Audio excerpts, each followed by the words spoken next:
안녕하세요. 지난해 결혼한 평범한 30대 여성입니다. 남편이랑은 연애만도 3년이나 했고 그 사이 어느 다른 연인들처럼 다툼도 있었지만 그래도 돌이켜 생각해보면 비교적 평범하고 즐거운 시간을 보냈던 것 같아요. 그렇다면 별 문제 없어 보이는 제가 왜 사연을 보내게 되었냐고요? 그건 바로 정신나간 어머님과 신우 때문입니다. 발단은 지난 달이었습니다. 어머님이 신우가 유학을 가고 싶어 한다는데 저희 부부더러 한 1,000만 원만 보태라고 하시더라고요. 그런데 그 말씀이 부탁이 아니라 어찌나 당당하고 마치 명령같이 들리던지 저는 순간 제가 어머님께 무슨 빚이라도 졌나 싶었다니까요. 가족이니까 돕고 살아야 한다는 말씀을 덧붙이셨는데 가족이라. 그 말 한마디가 저로 하여금 지나간 시간들을 되짚어보게 만들었습니다. 남편과는 결혼 전 약 반년 정도 동거를 했었어요. 남편은 당시 회사 근처에서 오피스텔 전세를 얻어놓고 살고 있었거든요. 그런데 계약이 끝나는 시기도 애매해졌고 그렇다고 월세로 돌리자니 새가 보통이 아니더라고요. 그러자 남편이 먼저 동거 이야기를 꺼냈습니다. 저도 당시 회사 근처에서 전세로 살고 있었는데 제가 살던 곳은 방도 2개고 하니까 자기가 잠깐 신세 좀 지면 안 되겠냐대요. 솔직히 저는 동거 자체는 생각도 해본 적이 없었고 내키지도 않았습니다. 그런데 이미 양가 부모님까지 다 배웠고 결혼 이야기까지 오가던 마당에 싫다고 하기가 좀 그렇더라고요. 남편이 왜 그런 이야기를 꺼낸 건지 사정도 뻔히 알고 있었으니까요.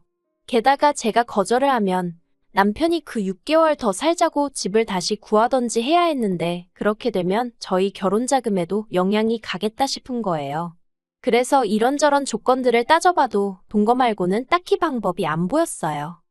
그런데 막상 같이 살아보니까 꼭 나쁜 것만은 아니더라고요. 남편이나 저나 둘 다 본가가 지방이다 보니 자취생활은 10년이 넘은 사람들이었습니다. 그렇다 보니 더는 혼자가 아니라는 사실이 낯설기도 하면서 동시에 뭐랄까 안정감을 느꼈다고 해야 할까요? 집에서 같이 저녁 먹을 사람이 있다는 사실 자체가 퇴근길을 기분 좋게 만들더라고요. 인기척이 느껴지니 사람 사는 것 같아서 좋았어요. 물론 생활 습관이 다른 부분이 있었기에 불편한 부분도 아예 없는 것은 아니었지만 어차피 결혼하면 한 번쯤은 겪어야 하는 일이라고 생각하니 그렇게 못 견딜 일도 아니었지요.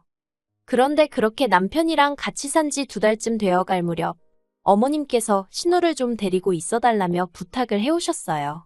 신우는 당시 저희 집에서 30분 정도 떨어진 곳에 위치한 대학에 다니고 있었는데 그때가 졸업을 앞둔 마지막 학기였거든요.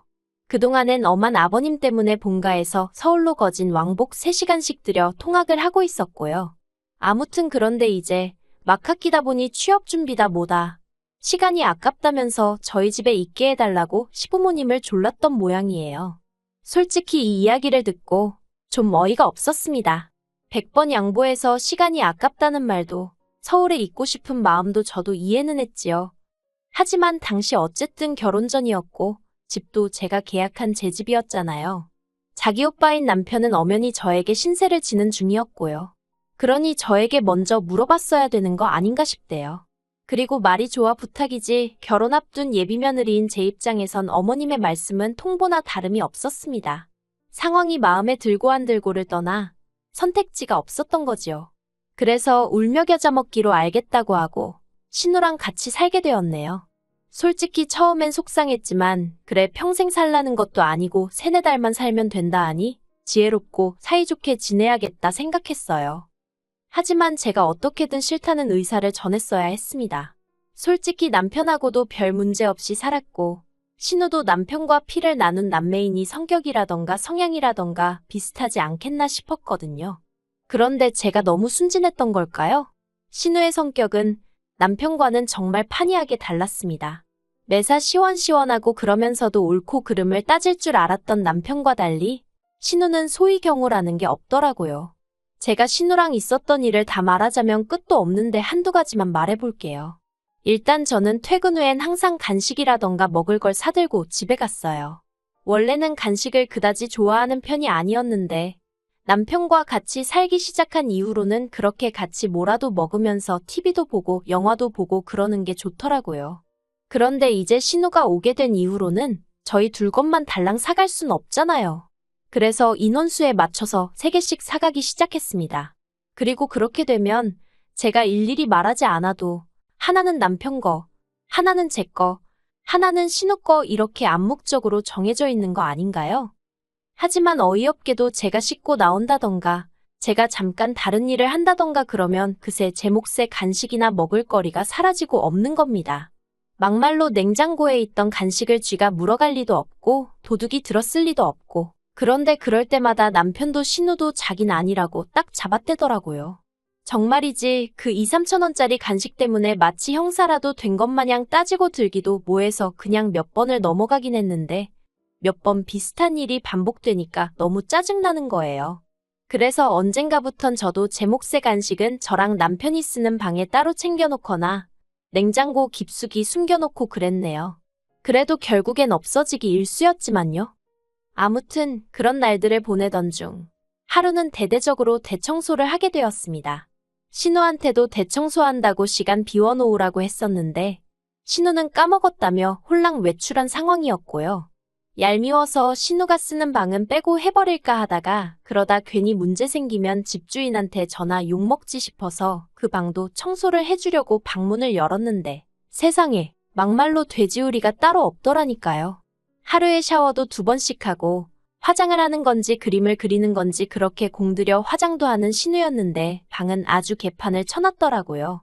그리고 그 상황에서 저를 더 황당하게 한 건 그간 없어졌던 간식들의 포장지나 비닐들이 다 신우방 침대 밑에서 나왔다는 거지요. 그 쓰레기를 다 끄집어내서는 거실을 청소 중이던 남편을 불러서 직접 한번 보라고 했어요. 남편이 한동안 말을 잇지 못하대요. 그리고 그뿐만이 아니었습니다. 이미 짜증은 짜증대로 나 있었지만 그것과는 별개로 청소를 하다 보니 신우의 누래진 이불이 제 눈에 들어오더라고요. 그리고 생각해보니까 저희 집에 온 이후로 자기가 매일 덮고 자는 이불을 한 번도 빠는 걸 못 봤다 싶대요. 남편더러 아가씨는 이런 게 찝찝하지도 않나 봐 어떻게 이래놓고 살지. 한마디 했더니 집에서는 어머니가 다 해주셨으니 그런 거 아니겠냐며 그래도 동생이랍시고 감싸더라고요. 그리고 한편 저는 저대로 좋은 마음으로 청소하는 김에 다 해주자 싶어가지고 이불을 들쳤더니 거기엔 또 생각지도 못한 물건이 있었습니다. 바로 제 옷들이었지요.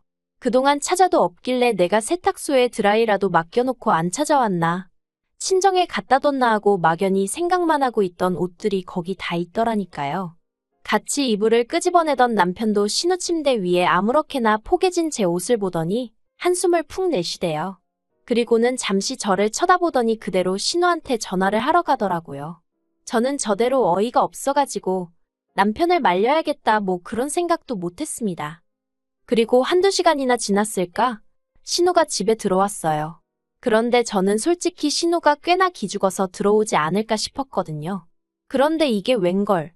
자기가 뭘 잘했다고 아주 기세등등해서 들어오대요. 그리고는 저더러 한다는 말이 방주인도 없는데 방문을 열어보는 게 어딨냐면서 저더러 매너가 없다고 아주 발악을 하는 거예요. 방구 낀 놈이 성낸다고 해야 하나? 황당해서 제가 신우더러 아가씨는 할 말이 지금 그거밖에 없어요? 그동안 내 간식이랑 그런 거 아가씨가 다 갖다 먹은 거 맞죠? 그리고 남이 옷은 왜 이렇게 숨겨놨어요? 언제 와서 가져간 거예요?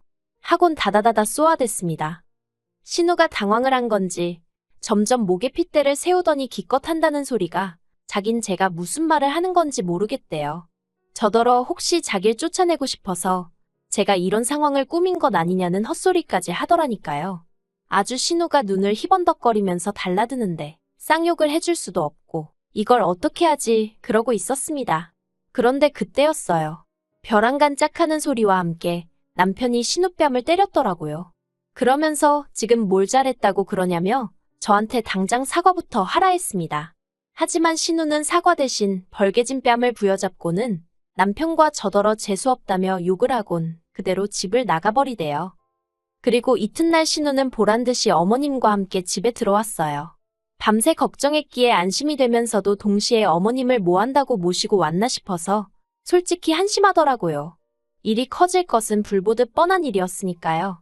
그리고 아니나 다를까 어머님과 남편이 정말 누구누구 목소리가 더 큰지 겨뤄보는 것도 아니고 아주 고성을 내지르며 한마디로 난리가 났었네요. 그리고 며칠 뒤 신우는 치사하고 더럽다며 짐 빼서 저희 집을 나가더라고요.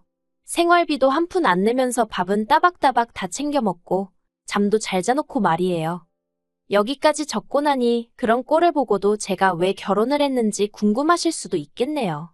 그런데 솔직히 그 당시 상황이 거지 같긴 했어도 제가 직접적으로 피해를 입은 건 없었거든요. 물론 제가 잘못한 것도 없었지만요. 아무튼 그래서 당시엔 생각하기를 어머님 아버님과 같이 살 것도 아니고 신우랑도 매번 마주칠 것도 아닌데 남편만 괜찮으면 됐다고 단순하게 생각을 했어요. 그리고 그런 면에선 앞으로도 시댁 식구들 대 저로 무슨 일이라도 생기면 남편이 제 편을 들어주겠다는 그런 확신을 갖게 되었거든요. 그래서 이 사람이면 믿고 살아도 되겠다 싶어서 결혼은 계획대로 진행하게 된 거지요. 하지만 막상식을 올리고 나니 시자는 시자구나 싶대요. 신혼여행에서 다녀오고 얼마 되지 않아서 아버님 생신이었거든요. 남편과 함께 선물을 사들고 시댁을 찾았습니다. 그런데 현관문을 열어주시는 어머님 표정이 무척이나 어둡더라고요. 그래서 제가 남편에게 귓속말로 혹시 무슨 일이 있었냐고 물으니 남편도 영문을 모르겠다는 눈치였지요. 하지만 집 안으로 들어서자마자 어머님이 저에게 앞치마를 거의 집어던지다시피 주시면서 아버님 생신인데 점심때 딱 맞춰오는 며느리가 세상 천지에 어딨냐 화를 내시대요. 제가 당황해서 그게 무슨 말씀이시냐, 1시에 식사하자고 하지 않으셨냐, 그래서 지금 왔다고 대답했습니다. 그때 시계는 12시 40분을 막 지나고 있었거든요. 그러자 어머님이 하시는 말씀이 1시에 식사하자 했으면 최소한 11시까지는 와서 점심상 차릴 생각을 했어야 하는 거 아니냐고 하시는데 솔직히 황당하더라고요. 남편과 결혼했다는 이유 하나로 남편도 챙기지 않는 아버님 생신상을 제가 차려야 하는 건지 그리고 그걸로 욕을 먹어야 하는 건지 어느 것 하나 제대로 납득이 되질 않았으니까요. 게다가 집에는 신우도 있었는데 신우는 거실에서 아버님과 TV를 보고 있었습니다. 그렇게 아버님 생신상이 중요한 일이었다면 신우랑 어머님이 하실 수도 있는 거 아닌가 싶대요. 어머님께 욕을 먹는 내내 이 집안에서 난 뭐지? 하는 생각만 들고 피곤하더라고요. 솔직히 마음 같아선 아버님 생신이고 뭐고 다 집어치고 당장이라도 자리를 박차고 그 집에서 나오고 싶었지요. 하지만 이제 막 시집온 며느리가 그런 생각을 행동으로 옮길 만한 패기는 없었어요. 할 수 있는 일이라곤 그저 밥이 코로 들어가는지 입으로 들어가는지도 모르게 밀어넣고 준비해간 선물 건네드리고 불이 나게 서울로 올라오는 것뿐이었달까요. 그리고 지난 연말에는 남편과 제가 2박 3일로 여행을 다녀왔거든요. 그런데 그때 신우가 저희 집이 비니까 저희 집에서 자기 친구들하고 파티를 하면 안 되겠냐고 또 어머님께 물어본 모양이에요. 네, 이번에도 저나 남편이 아닌 어머님한테 먼저 허락을 구했더라고요. 그리고 어머님은 그런 신우에게 그러라고 허락을 하셨다면서 저희 현관 비밀번호를 물어보셨습니다. 하지만 일전에 당한 바가 있으니 같은 실수를 2번 할 수는 없잖아요. 그래서 안 된다고 딱 잘라 거절을 했네요. 그러자 신우가 어머님과 저희 남편에게 서운하네 어쩌네 아주 난리를 친 모양이에요. 오죽했으면 어머님이 저희 부부를 소환해 하나밖에 없는 신우이라면 잘해주라고 여러 번 당부까지 하셨을까요? 그리고 그런 일들이 몇 번이고 반복되는 와중에 학비를 보태주란 소리가 나온 겁니다. 제가 도와주고 싶을 리가 없지요. 그래서 엊그제 어머님께 학비는 못 보태준다고 말씀드렸어요. 그랬더니 어머님이 지나간 온갖 옛날 일들을 다 끄집어내서는 저더러 마음 씀씀이가 작다 야박하다 그러니 신우가 너를 불편해하는 거다. 별의별 안 해도 되는 소리까지 다 하시더라고요. 그래도 결국엔 어른한테 이런 표현은 쓰고 싶지 않지만 저는 어머님이 스스로 당신 발등을 찍으셨다 생각합니다. 어머님이 아무 말이나 막 하신 덕분에 저는 신우는 물론이고 앞으로 시댁 누구에게도 돈 한 푼 쓰지 않겠다는 마음을 갖게 되었으니까요. 솔직히 어머님은 말끝마다 가족이니까 하시지만 제가 정말 이 집에서 가족이 맞나 싶어요. 명절이고 뭐고 모였다 하면 남들이 하기 싫은 일이 제가 할 도리이고 남들이 모른 채 하는 일이 제가 알아서 먼저 챙겨야 하는 일이고 그러면서도 누구 하나 저는 어떤 사람인지 뭘 좋아하는지 묻지도 알아보려고 하지도 않았거든요. 저에 대해서 아무것도 모르고 관심도 없으면서 가족을 운운한다. 솔직히 너무 가식적이지 않나요? 정말이지. 시간이 갈수록 제 안에는 억울한 마음이 쌓이고 있네요. 남편과 이혼을 하지 않는 한 어머님과는 사이좋게는 아니더라도 형식적인 관계는 유지해야겠지요. 그래서 딱 거기까지만 할 생각이에요. 시댁과 대화하고 함께 시간을 보내며 가족이 되려는 노력을 하고 싶지도 않네요. 신혼의 초창기 때는 그래도 어떻게든 인정받고 싶은 욕심이라도 있었지만 만날 때마다 영혼이 털리는 마당에 이젠 인정 같은 거 안 받아도 되고 차라리 모른 채 해주셨으면 좋겠다 싶어요. 남편도 이런 상황을 잘 알고는 있지만 한다는 말이 자기가 달리 해줄 수 있는 것이 없다며 딱따구리 마냥 미안하단 소리만 합니다. 그런 남편을 탓하자는 건 아니에요. 솔직히 남편 말대로 남편도 그렇고 저도 그렇고 뭐라도 달리 할 수 있는 일이 없거든요. 더 까놓고 말하자면 하고 싶지도 않고요. 그저 앞으로도 시댁과는 이 정도의 거리를 유지하며 살 생각입니다. 그게 남편이나 제가 저희 가정을 지키는 길이 될 것 같으니까요.